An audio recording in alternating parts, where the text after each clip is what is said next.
Bonjour, frère Paul-Adrien. Bonjour. Merci d'avoir gentiment accepté de répondre à mes questions.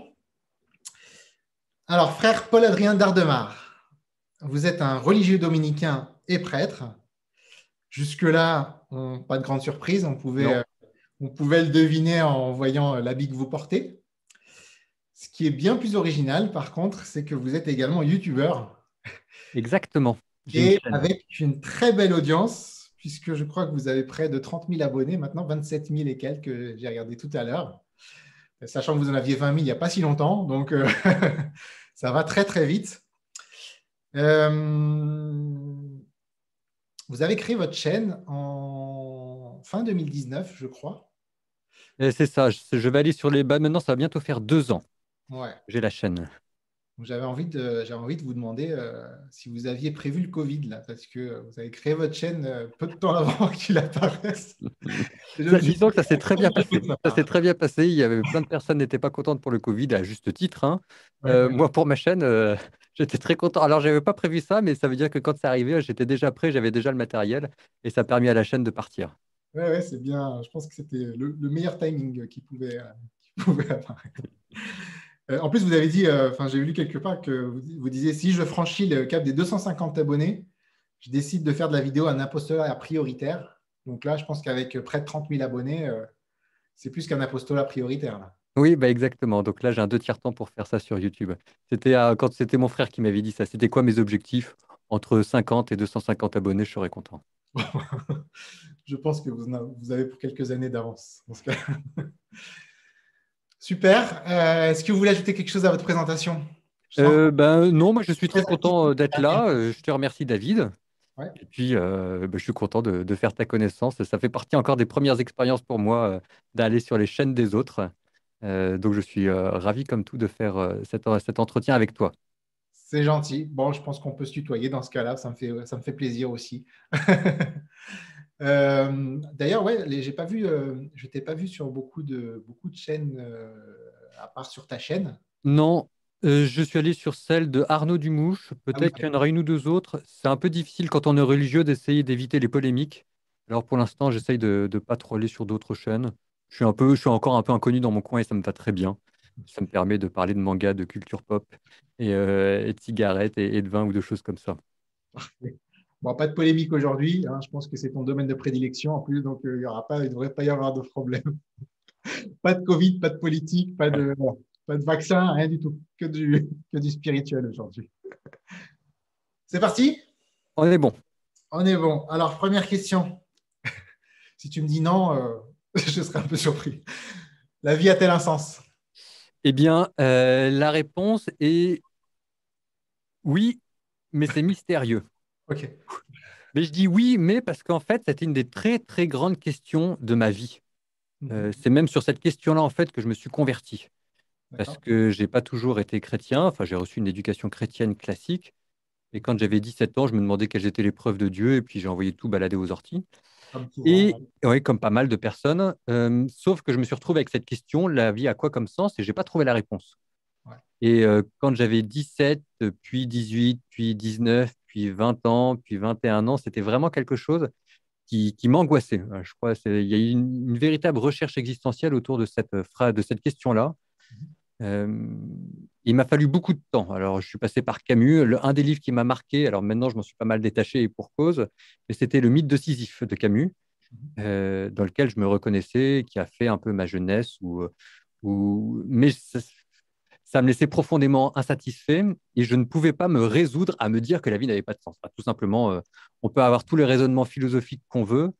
Euh, on n'est pas calibré, notre tête n'est pas calibrée pour se dire que la vie n'a pas de sens. Enfin, il faut qu'on se lève le matin. Il Carburant, faut quoi. voilà. Donc, c'est quelque chose qui me restait constamment comme ça. Et ça m'a amené à faire toute une recherche. Donc, je suis passé par Spinoza. Ouais. Et puis un jour, j'ai redécouvert l'Évangile et je me suis aperçu qu'en fait, la religion de mon enfance, ça valait le coup. Et alors, sauf qu'une de mes très grandes surprises, c'est que j'ai décidé de croire en Dieu. C'est un peu le pari de Pascal, mais j'ai décidé de croire en Dieu en me disant, au pire, je me trompe, je pourrais toujours faire machine arrière. Mais enfin, maintenant, je suis arrivé au bout de cette question, est-ce que la vie a un sens? Pour l'instant, je n'ai pas la réponse et je ne peux pas vivre sans avoir de réponse. Alors là, pour moi, c'était clair, j'avais 20 ans, mais je ne pouvais pas vivre sans avoir la réponse. Donc, j'ai essayé de me convertir là-dessus. Euh, alors, je sentais que ça me donnait des éléments de réponse, mais ça ne m'a pas donné la réponse. Et que je suis resté avec cette question, est-ce que la vie a un sens? J'étais persuadé que la vie en avait un, mais j'étais incapable de dire lequel. Parce qu'une fois qu'on parle de Dieu, ça reste un peu une grande boîte noire, hein. Puis quand on dit l'évangile, très bien, mais même le paradis. Alors oui, on peut se dire que le sens de la vie, c'est le paradis, mais une fois qu'on a dit ça, on a tout dit. Et on n'a rien dit parce qu'en fait, on ne sait toujours pas très bien ce que ça veut dire. Donc, c'est resté comme ça un mystère. Sauf que ça ne m'angoissait plus. Donc, c'était déjà pas mal. Mais le sens de la vie est resté un mystère. Ouais. Quelque chose, une question en face de laquelle je grandissais, qui m'obligeait à donner le meilleur de moi-même, persuadé qu'il y avait la réponse, m'obligeant à m'engager, m'obligeant à me sortir de moi-même et à avoir un idéal et une vie qui tienne la route. Ouais. Et puis au fur et à mesure que je suis rentré dans l'Évangile, alors là, il m'a fallu pas mal d'années de théologie. J'ai pu petit à petit trouver le nom que la tradition chrétienne donnait au sens de la vie. Alors, c'est quelque chose qui est venu de l'extérieur. Ce n'est pas moi qui l'ai trouvé tout seul, c'est en lisant saint Thomas d'Aquin, c'est en lisant saint Augustin. Mais ça m'a permis de comprendre ce qu'il pouvait y avoir de grand et de beau dans cette question. C'est ce qu'on appelle, alors le terme est un peu technique, mais ça s'appelle la vision béatifique. Alors, voir Dieu dans toute sa gloire et dans toute sa splendeur. Voir le souverain bien, voir le bien parfait, voir l'absolu, l'éternité face à face. Et ça, donc en lisant Saint-Augustin, en lisant Saint Thomas d'Aquin, on me disait que c'était le sens de la vie, voir Dieu, mais voir Dieu en comprenant ce que ça voulait dire. C'est-à-dire, c'est pas Dieu, bon, je vais pas aller trop vite parce que c'est l'autre question. Tu as presque fait l'enchaînement là. donc je reste sur le sens de la vie, mais ça veut dire que, en tout cas, ça veut dire que il y avait une réponse que j'aurais été pas capable de la trouver tout seul. Ouais. Alors ça, vraiment, je crois qu'en fait, c'est une question qui nous échappe, que ça reste un mystère, un grand mystère, un beau mystère, et que se dire en fait que ça va être résolu sous le coup d'une révélation, j'allais dire une extase un peu mystique, c'est Job sur son tas de fumier qui tout d'un coup voit l'Éternel dans toute sa splendeur. Et on nous dit que ça, quand on verra cette lumière face à face, c'est quelque chose qui ressuscitera et notre âme, et notre esprit, et notre corps.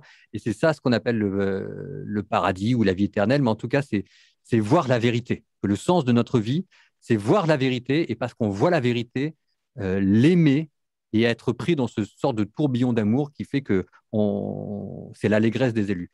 Dans notre vie ou c'est après? Alors, on ne parle pas de la troisième question. Hein. On ne parle pas de la troisième question, mais on peut dire que quand même, c'est pour après.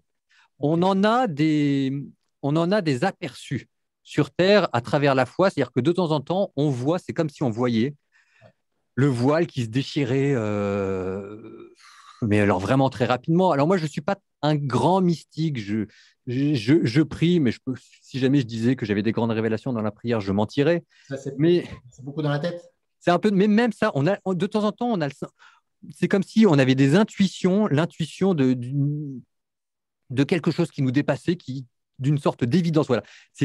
On a des intuitions, on a des évidences. Et ça, c'est ce qu'on a de plus proche sur Terre de ce que peut être la vision béatifique. Que par exemple, le bien, c'est bien, le mal, c'est mal, que la vie a un sens, que quand quelqu'un fait des choses belles en face de nous, on est capable de le voir et de l'apprécier.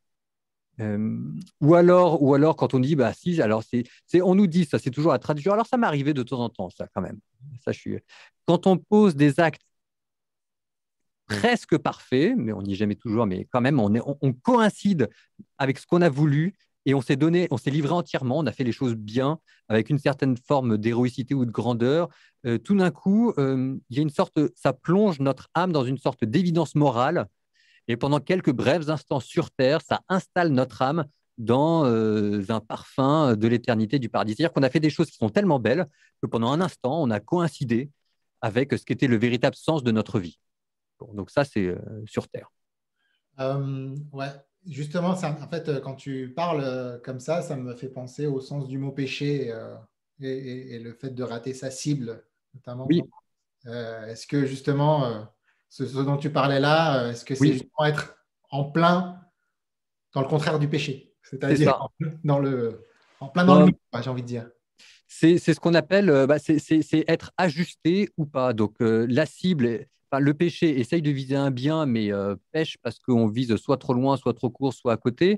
Et donc, il y a ce petit sentiment dans notre âme d'avoir dévié un petit peu, comme si jamais c'était une roue de vélo qui était un petit peu faussée. Et c'est ça ce qui entraîne après en nous plus de confusion et, euh, et moins de certitude. Alors qu'à l'inverse, le bien fait que notre âme se retrouve avec elle-même, que ça, on coïncide avec qui on est, avec ce qu'on devrait être. Et donc, en fait, les choses se mettent en place. C'est tout un coup, paf, paf, paf, paf, paf, à l'intérieur de nous, on redevient droit, ajusté. Et donc, ça, c'est effectivement, c'est le contraire du péché qui tente, mais c'est comme si jamais les choses étaient un petit peu faussées. Je comprends. Ok, avant de passer à la deuxième question, je voulais te demander si, parce que tu as parlé de Spinoza, est-ce que tu allais voir, comme c'est assez à la mode, dans les religions plus orientales ou des choses comme ça, ou est-ce que tu es resté quand même très... J'ai fait un tour du côté de l'hindouisme et du yoga.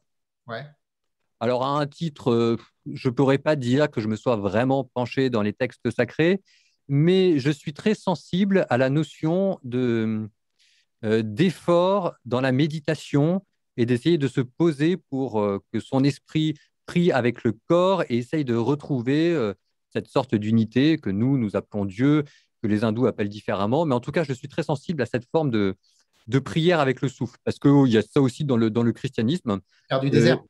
Exactement. Et j'ai pas mal pratiqué. Alors maintenant, j'ai moins de temps. Mais c'est dommage. C'est dommage parce que ça donnait une tenue à ma vie de prière et de méditation que j'ai un peu perdue depuis. C'est-à-dire qu'il y avait il y avait une certaine forme de rigueur Ouais. dans le yoga et dans l'hindouisme que j'appréciais beaucoup. Alors, en faisant bien la part des choses entre les différentes religions, etc. Je dis ça parce que j'ai une de mes vidéos sur Internet où j'ai dit qu'on avait le droit de faire du yoga, que ce n'était pas forcément un problème et qui a fait tout de suite. Donc, on fait bien la part des choses. Hein. Là, je le dis, on fait bien la part Tu des choses. commences à avoir beaucoup d'abonnés, fais gaffe. Mais il y avait cette forme de rigueur dans l'expérience mystique que j'aimais beaucoup dans l'hindouisme. Parfait, je pense qu'on a fait un premier tour de cette question. Deuxième question, je sens que tu avais envie d'y répondre là tout à l'heure. Dieu pour toi, c'est... C'est beaucoup de choses. C'est beaucoup de choses. C'est d'abord, alors il faut quand même commencer par ça, c'est d'abord quelqu'un, et ça fait le lien avec la première question. C'est quelqu'un qui m'a sauvé. On disait tout à l'heure, est-ce que la vie a un sens? C'est ce que je disais, je ne pouvais pas vivre en me disant que la vie n'avait pas de sens. Alors je sais qu'il y en a qui y arrivent. Moi, je ne sais pas comment ils font. Et vraiment, c'est quelque chose qui me torturait et j'avais l'impression d'être arrivé au bout, quoi. Et quand Dieu a donné un sens à ma vie, bah, il m'a sauvé. Et alors tout de suite, ça donnait à cette question-là, le sens de la vie, une tournure très personnelle. Ça veut dire que ça s'est inscrit entre une personne et moi, entre Dieu et moi, et que Dieu. Alors je suis passé par Spinoza, et Spinoza, c'est d'abord une sorte de grande idée abstraite, la grande substance qui englobe tout et dans laquelle nous sommes tout, enfin bon, bref. Euh, mais ça, c'était ma tête. Ouais. Et quand même, dans mon cœur, Dieu a tout de suite été une sorte de vis-à-vis de personne. Alors, toujours ténébreux, hein, parce que c'est comme une sorte de brouillard, on met la main dedans et on prend rien en prenant tout, on ne sait pas qui est Dieu, quoi. Mais c'est une personne qui m'a sauvé. Et ma vie lui appartient. Une personne n'est pas un individu. Exactement. Une personne n'est pas un individu. Et il m'a sauvé. Donc ça, c'est le principe de base. Et alors après, la deuxième chose, c'est que, eh ben, en lisant l'Évangile, je me suis aperçu que ce Dieu qui n'était pas simplement qu'une sorte d'idée abstraite, mais qui était personnel, eh ben, cette relation personnelle prenait de plus en plus de sens et que c'est comme si jamais il descendait pour vivre avec moi. Et que Dieu, euh, alors c'est là où j'arrive un petit peu à la limite de ce que je peux dire, mais c'est comme s'il y avait une force dans ma vie qui me guidait, qui me prenait par la main et qui me montrait le chemin à suivre, et avec qui je vivais, avec qui je vieillis, qui m'engueule, euh, que j'engueule. Peut-être un peu moi, c'est peut-être plus souvent moi qui me fais engueuler que le contraire, mais c'est devenu un ami. Alors, je fume de temps en temps, Ouais. et par exemple, quand je prends une cigarette, tout seul, ça m'arrive rarement parce que je fume très peu tout seul, mais systématiquement, par exemple, quand je prends une cigarette tout seul, j'ai l'impression de la prendre avec Dieu. Et que Dieu, et c'est ça ce que je veux dire, c'est que Dieu on vit ensemble. Euh, et alors après, voilà, derrière, après tout ça, il y a cette dimension en Dieu qui est une sorte de mystère. Ça, c'est toujours ce que je dis aux étudiants dont j'ai la charge, c'est que quand on parle de Dieu, quand on lit des livres sur Dieu, quand on lit la Bible et qu'on perd la notion de mystère, on n'est plus, on a perdu Dieu. Ça Ouais, reste quelque chose. c'est souvent là que le radicalisme commence. Oui, oui. Quand il y a plus de, oui, quand il y a, quand le, voilà, c'est ça le dogmatisme au sens mauvais du terme, c'est quand la foi se fait par opposition au mystère. Ouais. Et que Dieu a beau se révéler à nous, en tout cas, voilà, il a beau dire, même quand il dit qu'il est amour, il se révèle quand même sous la forme d'un mystère et quand même, on en sait moins sur lui que ce que nos mots peuvent dire. Donc, c'est une sorte de mystère. Et ça veut dire en fait que on est toujours surpris. On est toujours surpris dans ma vie, c'est ce que je disais, Dieu m'amène sur des chemins que j'aurais jamais imaginé, il me fait grandir dans des chemins que j'aurais jamais imaginé, il me fait rencontrer des personnes ou même le sens de l'histoire, le sens de la civilisation, le sens du progrès. Enfin bon, bref, plus on vieillit dans la vie, c'est une platitude de dire ça, hein, mais c'est vrai, et moins on comprend ce qui se passe. Euh, Plus on arrive à avoir des idées à peu près claires sur ce qu'on voudrait vivre, pas vivre, etc. Mais concrètement, ce qui se passe autour de nous, le pourquoi du comment, et ben ça, derrière, c'est Dieu, avec cette sorte de sentiment d'éternité en marche et le bien qui se révèle et il y a un idéal. C'est ce qui fait le charme de la vie aussi. Je pense Oui, que c'est ce qui fait qu'on n'est pas des robots déjà, je pense. Et on le voit aussi à travers nos relations, qu'elles soient sentimentales ou autres. L'autre personne doit rester un peu un mystère, oui, sinon ça devient de la possession et quelque part on pense posséder l'autre parce que l'autre ne nous échappe plus. Et oui. donc je pense que c'est important aussi. C'est exactement ce qui fait ça dans ce qu'on appelle la vie contemplative. C'est-à-dire qu'on a beau voir, mais on ne comprend pas. On voit Dieu, mais son mystère continue de nous échapper. Et en fait, c'est bien. C'est comme quand on regarde une peinture. On peut voir la surface de la peinture, mais concrètement, le peintre, comment est-ce qu'il a fait pour mettre telle couche ou telle autre couche, etc., ça nous échappe. Bon, je sais bien que maintenant, avec la radiographie, etc., on en sait un peu plus, mais on a compris l'idée, quoi. Et derrière, c'est ce que tu disais, ça reste une personne, ça veut dire qu'il y a une liberté.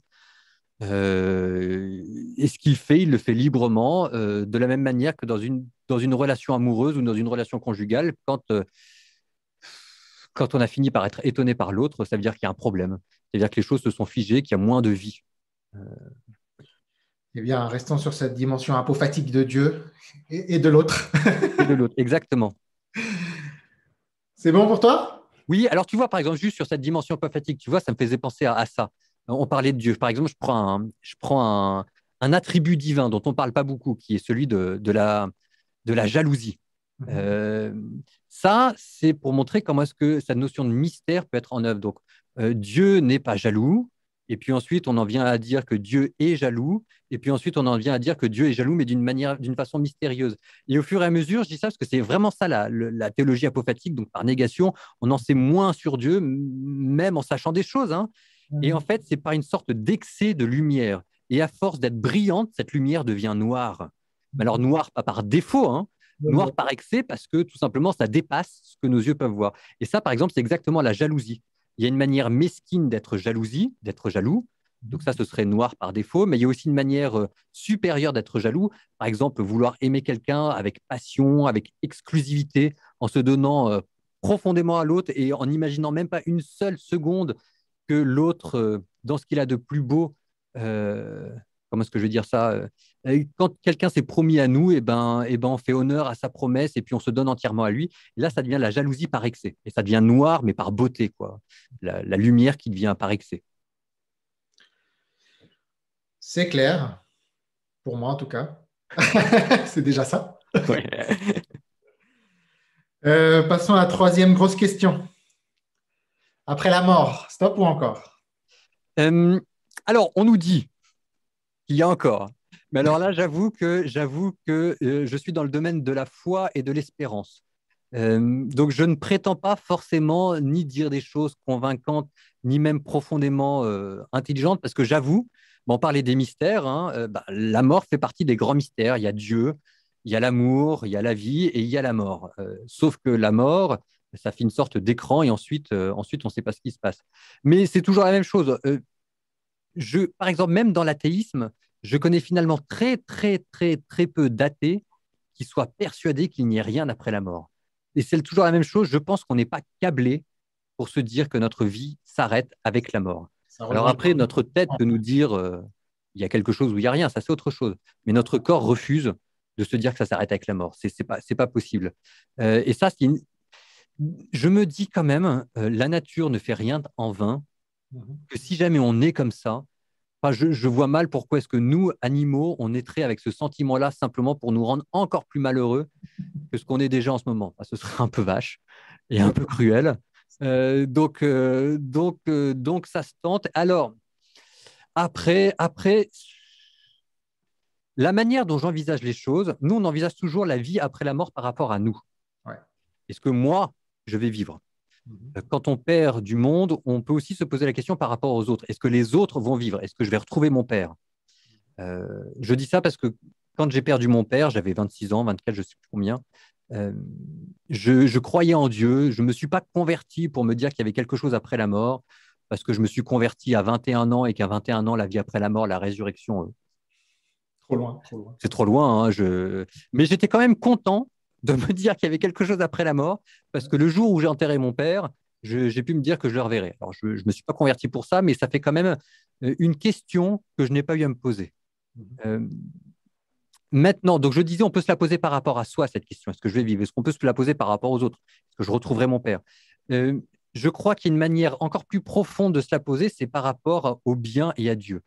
Est-ce qu'il y a une vie après la mort? Et là, ce n'est pas de nous dont il est question, c'est est-ce que le bien triomphera? Est-ce que je crois, ce que j'espère en fait, même plus que le paradis? Alors, ça fait bizarre, mais c'est le jugement. Alors, personne n'en parle, ça fait vraiment. Mais pour moi, c'est quelque chose d'extrêmement important qu'il y ait un jugement. Parce qu'il y a des choses dans ma vie que je ne comprends pas. Il y a des choses dans ma vie qui m'ont totalement échappé. Il y a des choses dans la vie des gens que je ne comprends pas non plus. Il y a des choses, je voudrais que ce soit jugé. On m'a fait des crasses. Je voudrais, pas le plaisir de la vengeance, mais quand même que certaines choses soient dites. De la même manière, j'ai fait des choses dont je ne suis pas forcément très fier et j'aimerais bien que ce soit réparé. Et alors, pour moi, je dis ça parce que la vie après la mort, pour moi, c'est d'abord ça. Le bien qui triomphe par rapport au mal et c'est Dieu qui arrive. Et que je me dis qu'en fait, si jamais on va ressusciter, c'est peut-être d'abord pour ça, pour voir enfin ce qu'on n'a pas pu vivre sur Terre, la justice qu'on aurait dû accomplir, qu'on n'a pas accompli, et que plus tard, en fait, on vivra, mais pour connaître un idéal qui aurait dû être le nôtre et que nous n'avons pas vécu sur Terre. Ouais, sinon il y aurait un goût d'inachevé, quoi. Oui, oui, oui. Il y aurait un goût d'inachevé et un goût de c'est pas juste, parce qu'il faut que le bien triomphe. L'amour vaincra, non? C'est ça ton... Exactement, l'amour vaincra. Voilà, c'est le slogan de ma chaîne. Bravo, bravo David. Je me suis un peu renseigné. Bon, tu as vaincu les trois grosses questions. Ouais. Maintenant, un petit peu de détente sur les deux dernières. Quatrième question, un personnage spirituel qui t'a particulièrement marqué? Alors, bon, j'allais dire évidemment Jésus, mais ce serait peut-être facile. Ce serait peut-être un peu facile. Donc, on le met quand même dans un coin de sa tête, mais on va essayer d'en donner un autre. Saint-Dominique, sans surprise, je suis allé chez les Dominicains, mais cette fois-ci, ce n'est pas par facilité. Je dis que ce n'est pas par facilité parce que c'est quelqu'un à qui j'essaye de ressembler tous les jours. Quand je me lève, je pense à Saint-Dominique et je me dis qu'est-ce que Saint-Dominique aurait fait. Et le soir, je me couche et je me dis si jamais j'avais été Saint-Dominique, j'aurais certainement pas fait les choses comme ça. Donc, c'est plus qu'une personne qui m'a marqué, c'est un modèle. Ça veut dire que de manière consciente et réfléchie, je prends ma vie et je la modèle sur celle de Saint-Dominique. Donc, par exemple, alors, je vais donner un exemple. Là, on entend la cloche du couvent. Je ne sais pas si on l'entend là. Je n'ai pas entendu.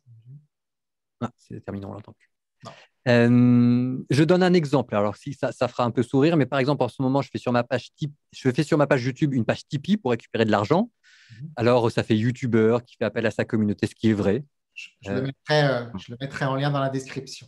mais Ça moi, dans ma tête, et voilà, tipeur. abonnez-vous. Oui, et puis abonnez-vous et puis faites pareil aussi pour David, hein, parce qu'on est tous dans la même galère. Hein, donc, mais moi, dans ma tête, je le fais en me disant que Saint-Dominique a fondé un ordre mendiant au XIIIe siècle, que dans sa tête, il fallait que les frères vivent du fruit de leur prédication et que c'est pour moi une manière de vivre la pauvreté.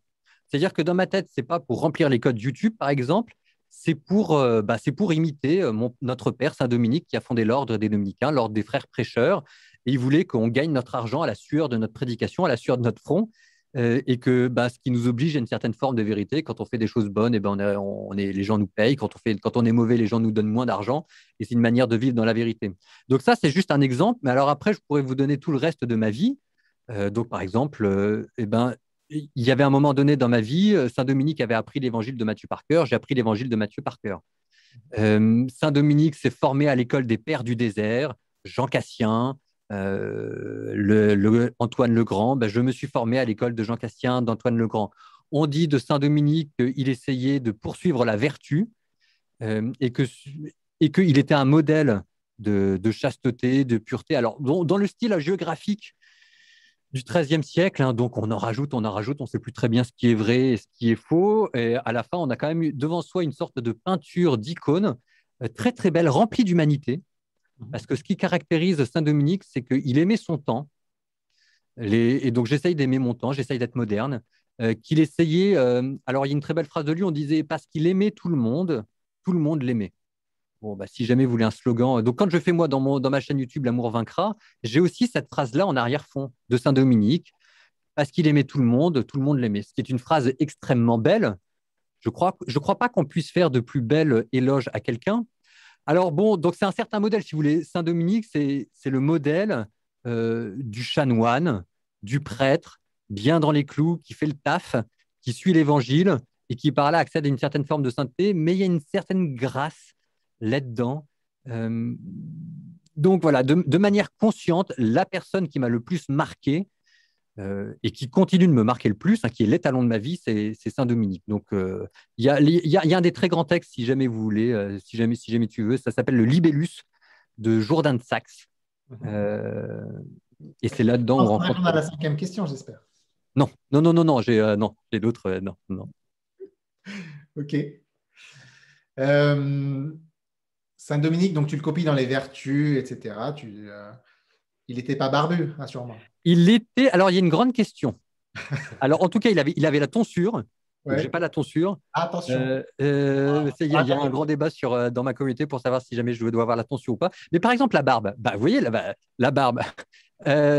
Alors, c'est vrai, au début, j'ai pris la barbe parce qu'il fallait que je me vieillisse, parce que j'en avais marre que tout le monde vienne me voir. Ça fait plaisir de voir un prêtre jeune, vous avez quel âge? Je n'en pouvais plus. Donc, j'ai pris une barbe pour me vieillir. Donc, ça, c'est la première raison. Mais. Pas comme un prêtre jeune, t'as vu? Voilà.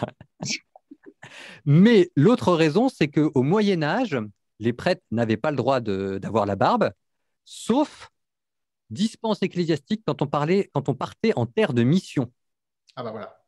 Donc, par exemple, pour moi, avoir la barbe, de manière un peu cachée, mais il y a aussi dans ma tête le fait que je suis censé être en terre de mission et quand je fais des vidéos sur YouTube, ça a beau parler de tatouage ou d'un manga ou d'un dessin animé, dans ma tête, c'est quand même pour faire de la mission et pour parler de l'amour de Dieu et de l'évangile. Et donc, la barbe, c'est un petit clin d'œil. Alors ça, c'est pour les happy few.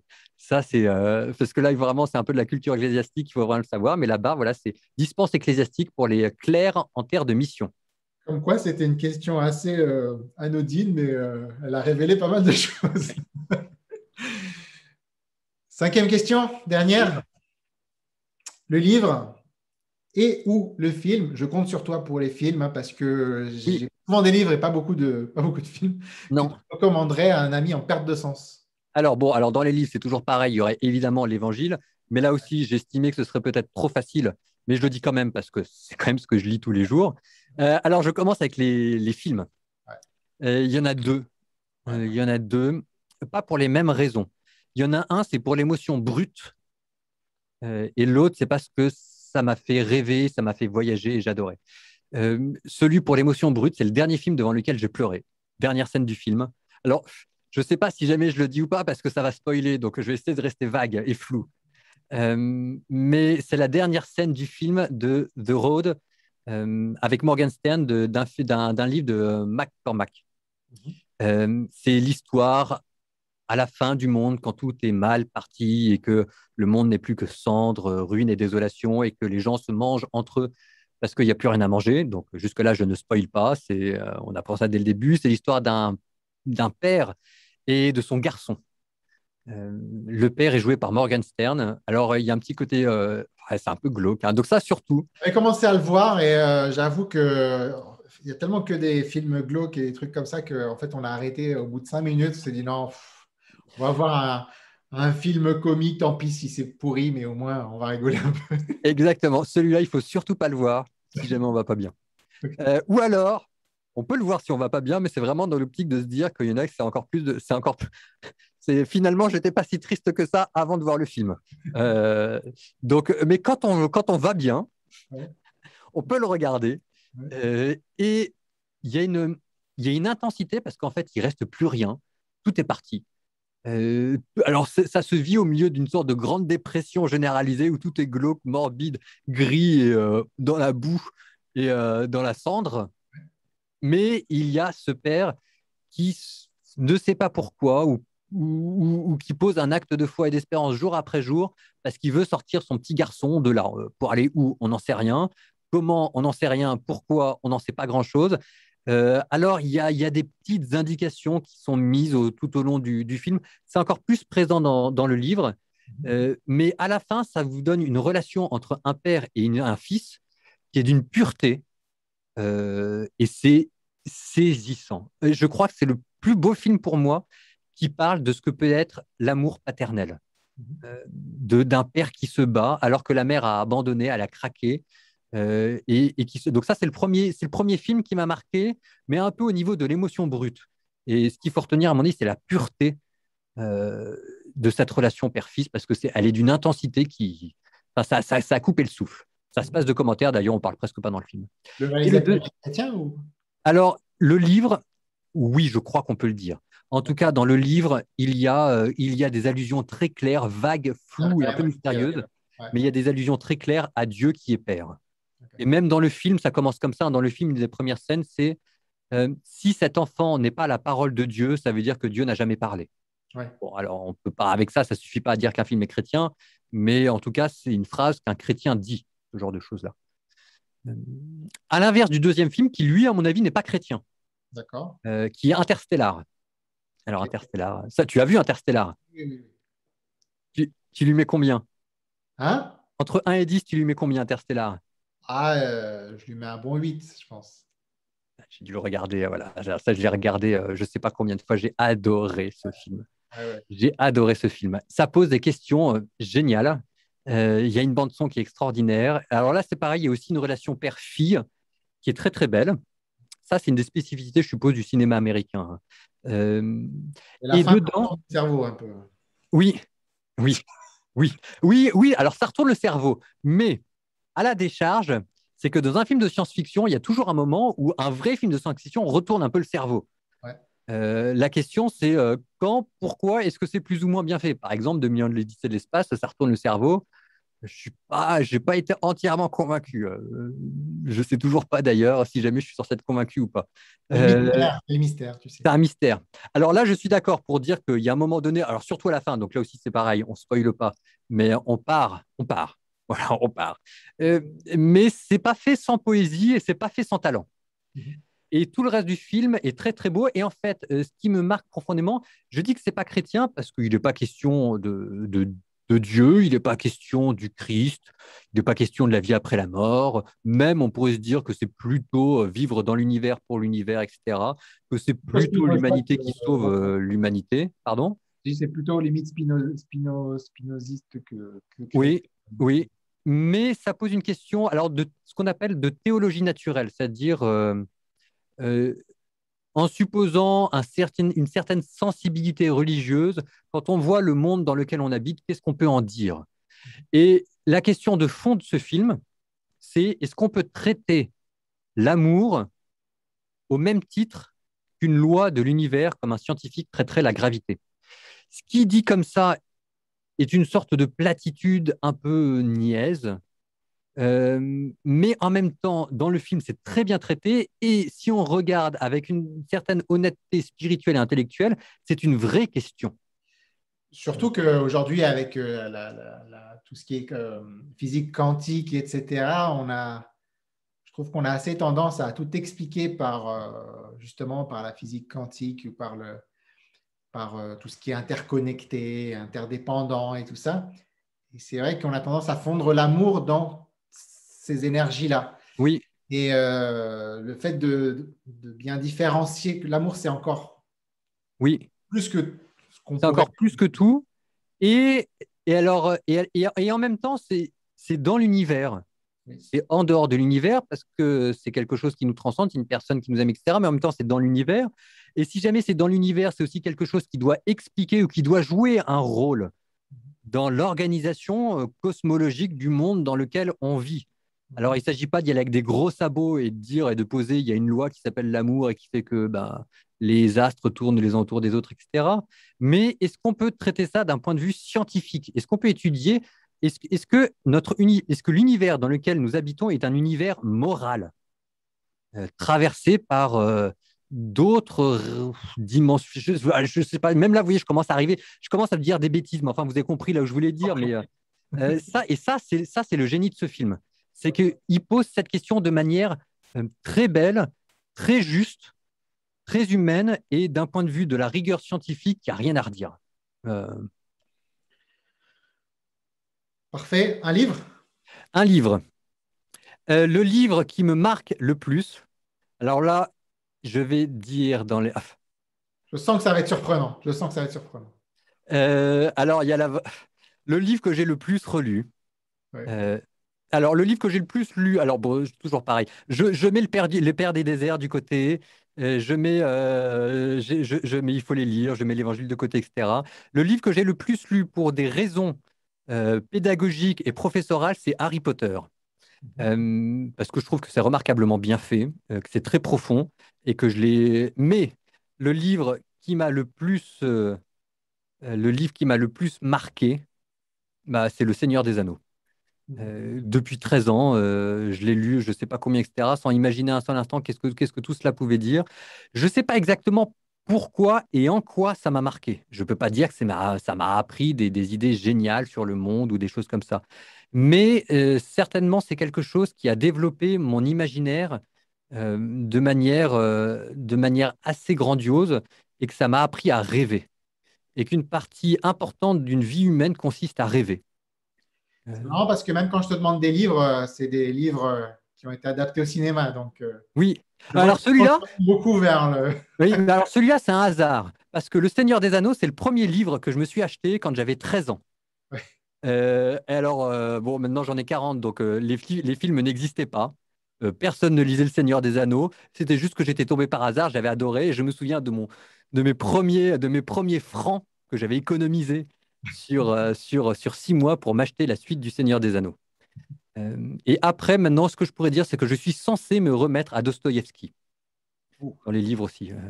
Mais ça, c'est la littérature russe. J'ai un problème avec la littérature russe, c'est parce que les héros ont toujours 3-4 prénoms et que je me plante toujours dans qui est qui. Mais je me souviens que quand j'avais lu Dostoïevski, je m'étais pris une claque et ensuite j'avais arrêté de lire pendant 3 mois après. Donc il faut que je me remette à Crimes et Châtiments, il faut que je me remette aux démons ou choses comme ça.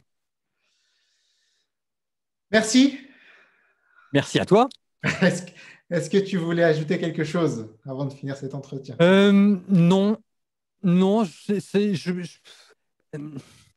jamais je devais redire une chose, c'est cette notion de mystère qui est pour moi une des choses les plus importantes et peut-être ce qui devrait normalement faire le lien entre ceux qui croient en Dieu et ceux qui ne croient pas en Dieu.